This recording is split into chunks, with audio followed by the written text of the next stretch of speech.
So it is the middle of summer and somehow we are feeling a little under the weather, came down with some kind of upper respiratory symptoms. I've got a sore throat, Axel's been boogery for the past few days, and my guess is because he went to summer camp last week, he picked something up there. But we're gonna try to make ourselves feel a little better by picking some wild carrots and making some chicken noodle soup.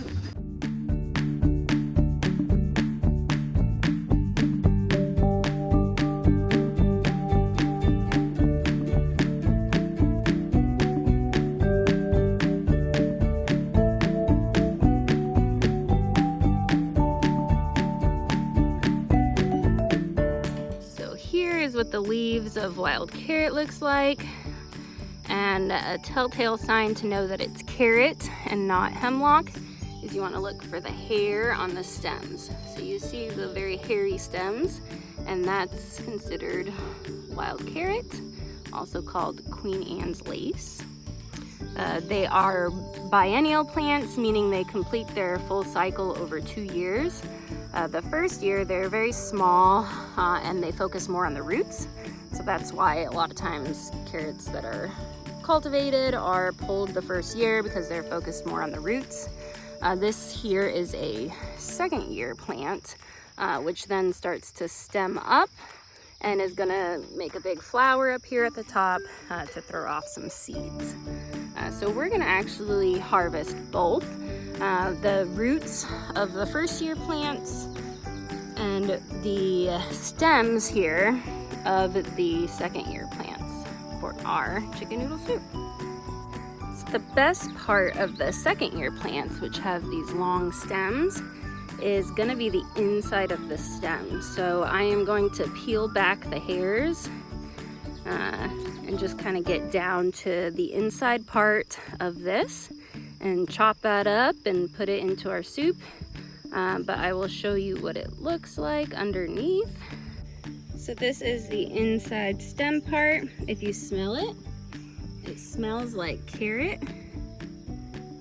And you can actually just crunch on this now if you wanted to, but we're gonna chop ours up for our soup. So go ahead and put it in the basket, Bowie. Thank you. Does it smell like carrot? Yeah. So here's an example of a first year plant where it has not stemmed up into a single tall stem. All of these little stems kind of meet at the bottom. I can still see some of those hairs on there just to confirm that it's carrot. And we're gonna kind of dig up the root of this one and I'll show you what it looks like. So here is the root of a wild carrot. It is not orange like you're used to with the non-wild carrots, and it is a lot smaller, but it's more white and also edible. So again, just confirm that you've got those hairy stems, which I can see in here.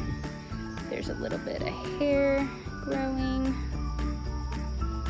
and this part is going to be chopped up and put into our soup.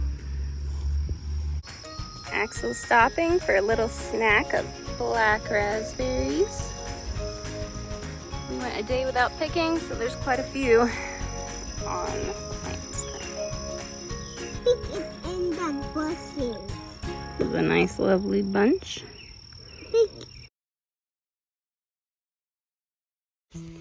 So here is the basket we ended up with. A bunch of stems from the second year plants that I'll be using. And down in the bottom are more of the wild carrots from the first year plants that I'll be using. But let's get this processed and ready. So with all of these first year plants where I harvested the roots, I'm going to chop off the tops and pull off some of these little stemmy parts and then wash them really well and chop them up into the soup.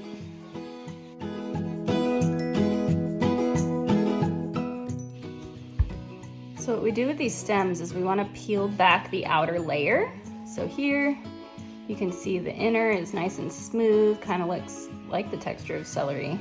And we're just gonna peel back all of the hairy layers.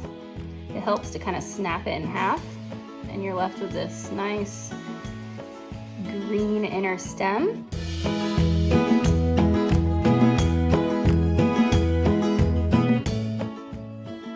I am now chopping up my stems into smaller pieces, kind of like you would regular celery.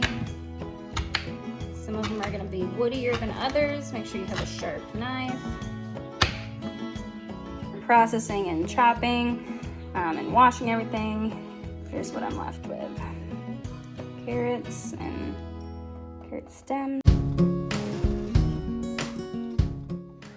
So in my crock pot, I'm adding 3 frozen chicken breasts, 1 cup of chopped onion. As you can tell, we chop and freeze ours ahead of time in bulk, so that way it's easy for us to just grab a bag and throw it in wherever we need it. The seasonings I'm using are a ½ teaspoon of sea salt, black pepper, sage, thyme, and rosemary. Throwing in the wild carrot stems and roots, and cover with reduced sodium chicken broth or whatever broth you might have on hand. You can use vegetable broth or homemade broth, but I'm just going to be using one of these 32-ounce broth containers. Cook on high for 3 hours. After 3 hours, remove and shred your chicken and then put it back into the crock pot. And the last step is to add in your pasta. So I am using some angel hair pasta noodles that I just broke up into smaller pieces, mixing them into the chicken noodle soup. And we're going to let it sit for another 20 to 30 minutes, or until that pasta is cooked through. It might be a little faster with this angel hair. And there you have it, a nice bowl of chicken noodle soup made with wild carrots.